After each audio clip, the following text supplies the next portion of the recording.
사랑하는 성도 여러분, 그리고 진리의 말씀을 사모하는 모든 분들께 주님의 이름으로 문안드립니다. 오늘 우리는 삶이라는 영적 전쟁터에서 우리를 굳건히 세워줄 하나님의 전신갑주에 대해 계속해서 깊이 탐구해보고자 합니다. 오늘 나누는 이 말씀을 통해 주님의 은혜를 깊이 체험하셨다면 좋아요와 구독을 통해 이 귀한 복음이 더 널리 퍼질 수 있도록 동참해 주십시오. 여러분의 작은 참여가 누군가에게는 큰 위로와 희망이 될 수 있습니다. 주님의 크신 축복이 여러분과 함께 하시기를 기도합니다. 우리는 지금 에베소서 6장의 말씀을 통해 하나님의 전신갑주를 배우고 있습니다. 그리고 이 말씀의 가장 핵심적인 전제는 바로 우리 모두가 눈에 보이지 않는 치열한 영적 전쟁 가운데 있다는 사실입니다. 우리가 일상에서 마주하는 대부분의 문제들은 눈에 보이는 현실, 즉 물리적인 형태로 나타납니다. 하지만 사도 바울은 우리에게 그 모든 현상의 배후에는 보이지 않는 영적인 원인이 존재함을 일깨워줍니다. 문제의 현상에만 집중하면 우리는 그저 열매만 다룰 뿐 결코 뿌리를 건드리지 못합니다. 이는 마치 병의 근원은 그대로 둔 채 증상만을 완화시키려는 시도와 같습니다. 바울은 우리의 싸움이 혈과 육, 즉 눈에 보이는 사람이나 환경에 대한 것이 아니라고 단언합니다. 그것들은 문제의 근원이 아니라 악한 영들이 역사하는 통로일 뿐입니다. 만약 우리가 모든 시간과 에너지를 눈에 보이는 문제, 즉 사람과의 갈등이나 어려운 환경을 해결하는 데에만 쏟는다면 우리는 결코 그 문제를 근본적으로 해결할 수 없습니다. 그저 문제와 씨름하며 관리할 뿐 진정한 승리를 맛볼 수는 없는 것입니다. 성경은 우리가 그리스도와 함께 죽었고 함께 장사되었으며 함께 일으켜져 하늘에 앉혀졌다고 선포합니다. 우리는 영적으로 이미 다른 차원에 속한 존재들입니다. 이 사실을 잊고 눈앞의 현실에만 매몰되어 살아간다면 우리는 세상의 파도에 휩쓸릴 수밖에 없습니다. 우리의 패배감, 좌절, 고통의 대부분은 바로 우리의 영적 신분과 위치를 망각하는 데서 비롯됩니다. 우리는 오감으로 느끼는 이 세상이 너무나 익숙합니다. 보고, 듣고, 맛보고, 만지는 이 현실 세계가 전부인 것처럼 느껴집니다.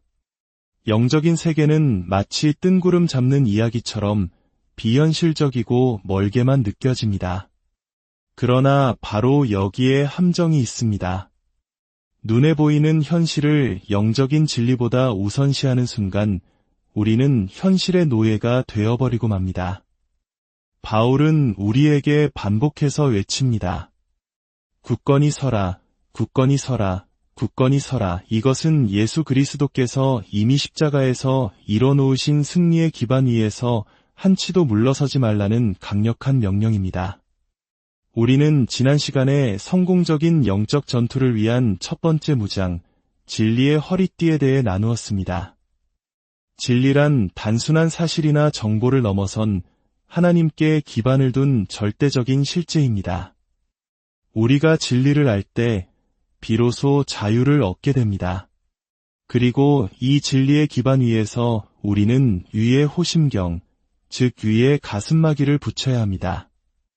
진리가 우리에게 나아갈 바른 길을 보여준다면 의로움은 그 길을 따라 올바르게 행하는 것입니다. 우리가 진리 안에서 의를 행할 때 거짓의 아비인 사탄은 우리를 공격할 틈을 찾지 못합니다. 그리고 오늘 바울은 우리의 발에 주목합니다. 바로 15절의 말씀, 평안의 복음이 준비한 신을 신고입니다. 현대 사회는 신발의 시대라고 해도 과언이 아닙니다. 정장 구두, 운동화, 등산화, 슬리퍼 등 우리는 모든 상황과 목적에 맞는 신발을 가지고 있습니다. 아마 많은 분들의 신발장에는 수많은 신발들이 저마다의 쓰임을 기다리고 있을 것입니다.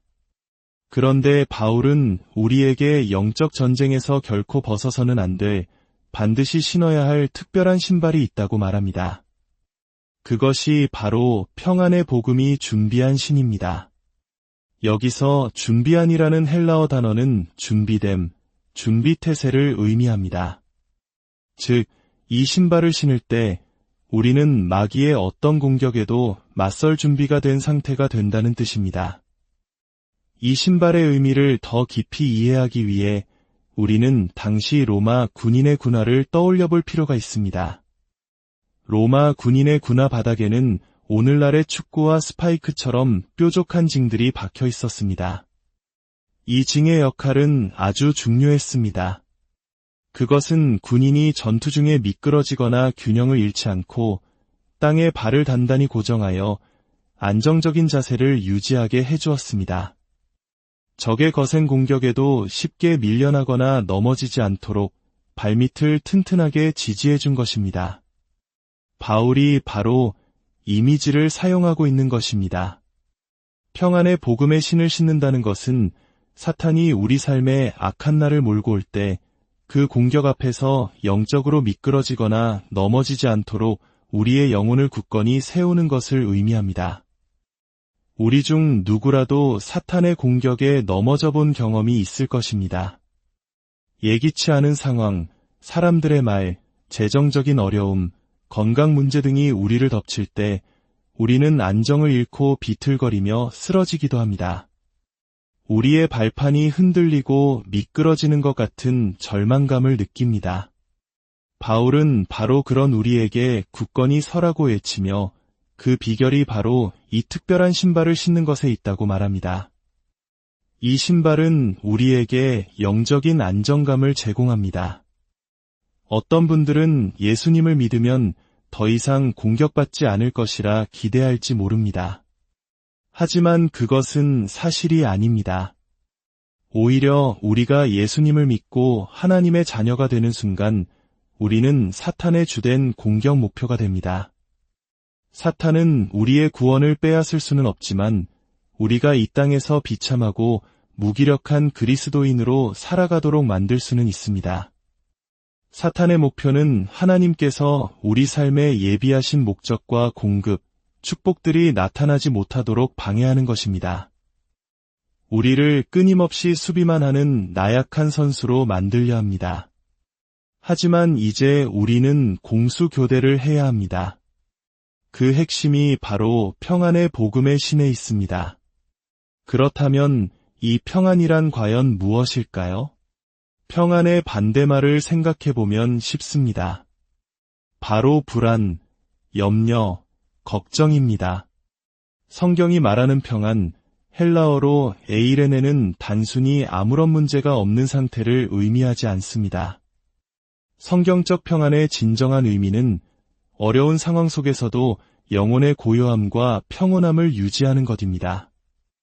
두 화가에게 평화를 주제로 그림을 그려달라는 대회가 열렸다는 이야기가 있습니다. 첫 번째 화가는 잔잔하고 고요한 호수, 그 위로 비치는 따스한 햇살, 그리고 푸른 초원에서 한가로이 풀을 뜯는 양떼의 모습을 그렸습니다. 누가 보아도 평화롭고 아름다운 그림이었습니다. 하지만 두 번째 화가의 그림은 전혀 달랐습니다. 그의 캔버스에는 먹구름이 가득한 하늘, 번개가 내리치고 거친 파도가 몰아치는 폭풍우의 장면이 담겨 있었습니다. 모든 것이 혼돈과 재앙처럼 보였습니다. 그런데 그림의 한쪽 구석, 거친 파도가 부딪히는 바위 틈에 작은 새 한 마리가 둥지를 틀고 앉아 평화롭게 노래를 부르고 있었습니다. 그리고 그 새 위로 짙은 먹구름 사이로 한 줄기 빛이 비치고 있었습니다. 심사위원들은 만장일치로 두 번째 화가의 그림을 우승작으로 뽑았습니다. 왜냐하면 그것이 바로 성경적인 평안의 본질을 보여주기 때문입니다. 아무런 문제가 없을 때 평안한 것은 당연합니다. 진정한 평안은 모든 것이 무너져 내리는 것 같은 상황 속에서도 내면의 중심을 잃지 않고 노래할 수 있는 능력입니다. 내적인 평온함이 외적인 혼돈을 압도하는 상태, 바로 그것이 하나님이 주시는 세상이 이해할 수 없는 평안입니다. 왜 나는 노래할 이유가 하나도 없는 상황에서 노래하고 있는가? 왜 나는 모든 것이 혼란스러운데 마음이 고요한가? 왜 직장을 잃었는데도 내 마음이 무너지지 않는가? 왜 은행 잔고가 바닥인데도 하나님의 공급하심을 찬양하고 있는가? 의사에게서 나쁜 소식을 들었는데도 내 영혼이 주님을 송축하고 있는가? 세상 사람들은 결코 이해할 수 없습니다. 나 자신조차도 왜 내가 평안한지 이해할 수 없을 때가 있습니다. 그것이 바로 하나님께서 주시는 모든 지각에 뛰어난 평안입니다. 골로새서 3장 15절은 그리스도의 평강이 너희 마음을 주장하게 하라고 말씀합니다. 여기서 주장하다라는 말의 원어는 스포츠 경기의 심판을 의미합니다. 심판은 판정을 내립니다. 그리고 심판의 판정은 절대적입니다. 마찬가지로 하나님의 평안이 우리 삶의 모든 결정과 선택의 최종 심판이 되게 하라는 것입니다. 우리가 진리 위에 서서 의를 행하고자 할 때 하나님께서는 성령을 통해 우리의 마음에 평안을 주심으로써 우리가 가야 할 길을 보여주십니다. 때로는 모든 사실과 정황이 한 방향을 가리키더라도 마음에 평안이 없다면 우리는 멈춰서서 기다릴 줄 알아야 합니다.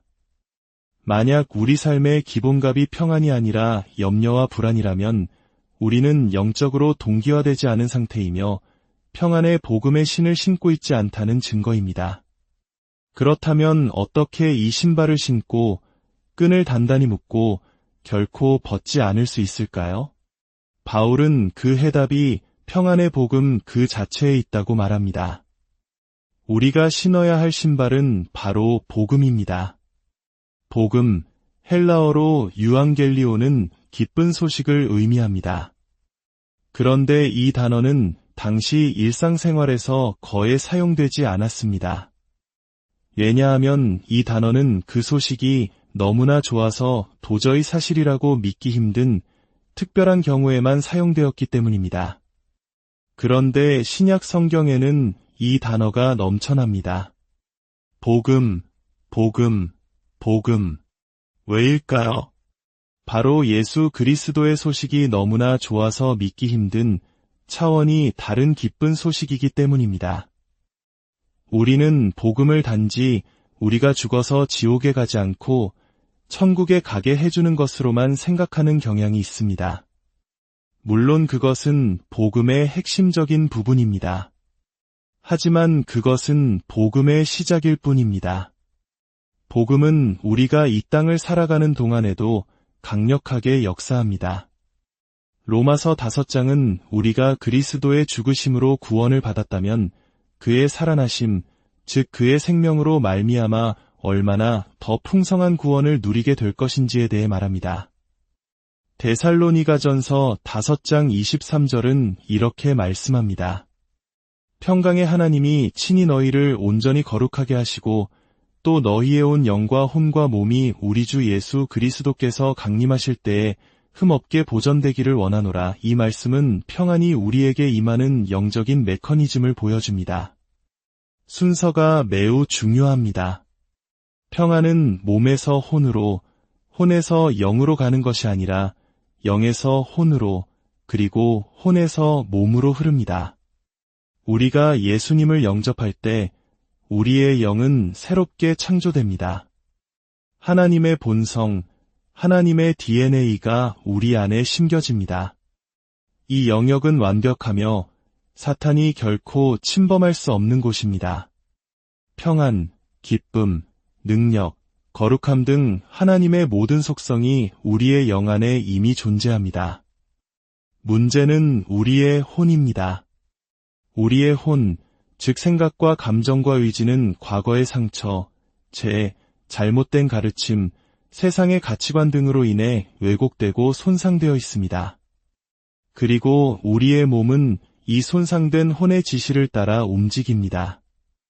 혼이 불안하면 몸이 아프고 혼이 분노하면 몸이 폭력적으로 반응합니다. 이것이 바로 우리가 평안을 누리지 못하는 이유입니다. 우리는 외부의 것들, 즉 몸의 경험을 통해 손상된 혼을 고치려고 했습니다. 그러나 하나님의 방식은 정반대입니다. 하나님은 우리의 가장 깊은 곳, 영에서부터 일하십니다. 영 안에 이미 존재하는 하나님의 평안이 손상된 혼으로 흘러넘쳐야 합니다. 그리고 변화된 혼은 몸을 다스리게 됩니다. 그렇다면 어떻게 우리의 혼이 영으로부터 평안을 공급받을 수 있을까요? 바로 우리의 혼이 영의 생각, 즉 하나님의 진리의 말씀에 동의할 때입니다. 예를 들어봅시다. 나는 직장을 잃었고 은행 잔고가 없다. 이것은 사실이며 우리의 혼은 이 사실에 근거하여 극심한 불안을 느낍니다. 하지만 이때 우리의 혼이 외부의 사실이 아닌 내부의 진리, 즉 영 안에 있는 하나님의 말씀에 귀를 기울여야 합니다. 나의 하나님이 그리스도 예수 안에서 영광 가운데 그 풍성한 대로 너희 모든 쓸 것을 채우시리라. 이것이 바로 진리입니다. 우리의 혼이 하지만 현실은 그렇지 않아 라고 저항하는 대신 아멘, 하나님의 말씀이 사실보다 더 실제적인 진리입니다. 라고 동의하고 믿음으로 선택할 때 놀라운 일이 일어납니다. 영과 혼 사이에 막혔던 댐이 열리면서 영 안에 있던 하나님의 평안이 우리의 혼으로 폭포수처럼 쏟아져 들어오는 것입니다. 그러면 우리의 혼은 잠잠해지고 마침내 우리의 몸은 깊은 안식과 평안을 누리게 됩니다. 이것이 바로 평안의 복음의 신을 신는 방법입니다. 염려가 찾아오는 그 순간이 바로 우리가 영적인 잠수함처럼 더 깊은 곳, 즉 진리의 말씀이 있는 우리의 영으로 내려가야 할 때입니다. 세상의 폭풍은 바다 표면에서만 거셀 뿐 깊은 바닷속은 언제나 고요합니다. 구약의 다니엘서에 나오는 사드락, 메삭, 아벳느고의 이야기를 기억해 보십시오. 그들은 극렬히 타는 풀무불에 던져질 위기에 처했습니다. 목숨이 경각에 달린 평안을 송두리째 앗아갈 끔찍한 상황이었습니다. 하지만 그들은 흔들리지 않고 왕에게 말했습니다. 왕이여, 우리가 섬기는 하나님이 계시다면 우리를 맹렬히 타는 풀무불 가운데에서 능히 건져내시겠고 왕의 손에서도 건져내시리이다. 그렇게 하지 아니하실지라도 우리는 왕의 신들을 섬기지 아니할 것입니다. 그들의 혼은 불에 타 죽을 것이라는 끔찍한 사실 대신 하나님은 살아계시고 우리를 구원하실 수 있다는 영적인 진리를 선택했습니다. 그 결과 어떤 일이 일어났습니까? 그들은 불 속에 던져졌지만 머리카락 하나 타지 않았습니다. 그리고 그들 곁에는 그들과 함께 걷고 있는 네 번째 인물, 바로 하나님의 사자가 있었습니다. 하나님은 때로 우리를 불 속에서 건져주시기도 하지만 때로는 우리와 함께 불 속으로 들어와 주십니다. 우리가 세상의 방식과 타협하지 않고 하나님의 진리 위에 굳건히 설 때 평강의 하나님께서 친히 우리의 삶의 모든 불 속으로 찾아오셔서 우리와 함께 걸어주십니다. 그리고 세상이 줄 수도 알 수도 없는 평안으로 우리를 덮어주십니다. 사랑하는 여러분, 어떤 폭풍우가 몰아쳐도 여러분의 발에는 평안의 복음이 준비한 신이 신겨져 있음을 잊지 마십시오. 흔들리지 마십시오. 세상의 사실 앞에 무릎 꿇지 말고 영원한 진리이신 하나님의 말씀을 붙드십시오.